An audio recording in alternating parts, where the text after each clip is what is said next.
അതിരുകളില്ലാതെ ദൈവം സൃഷ്ടിച്ച ഭൂമിക്ക് മനുഷ്യൻ ജാതിയുടെയും മതത്തിന്റെയും വർഗത്തിന്റെയും വിവേചനത്തിന്റെയും അതിർവരമ്പുകൾ പണിതു. എല്ലാം ഒന്നോർമ്മിപ്പിച്ച് പ്രകൃതി മടങ്ങിയിട്ടും പോയി. ഇനിയും ഓർക്കാതിരിക്കുന്നവരെ നമ്മൾ എന്ത് വിളിക്കും?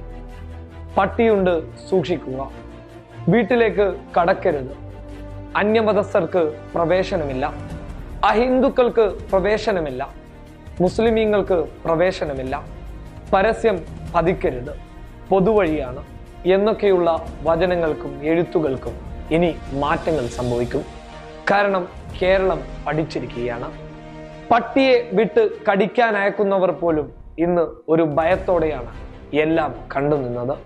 അതിനുള്ള ഒരൊറ്റ കാരണം പ്രകൃതി തന്നെയാണ്. പ്രകൃതിയിൽ എന്തു വേണമെന്ന് പ്രകൃതി തീരുമാനിക്കാൻ തുടങ്ങി. ആ തീരുമാനം കേരളത്തെ അറിയിച്ചു മടങ്ങി.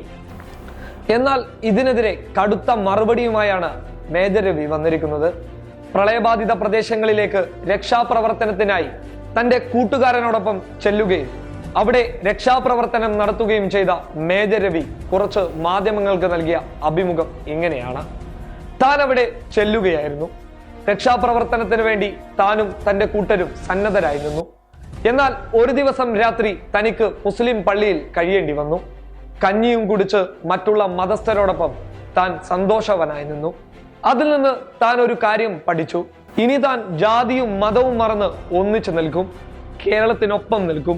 മുഖ്യമന്ത്രിയുടെ ദുരിതാശ്വാസ നിധിയിലേക്ക് ഇനി ആവശ്യമായിട്ടുള്ള കാര്യങ്ങൾ താൻ ചെയ്തു കൊടുക്കും.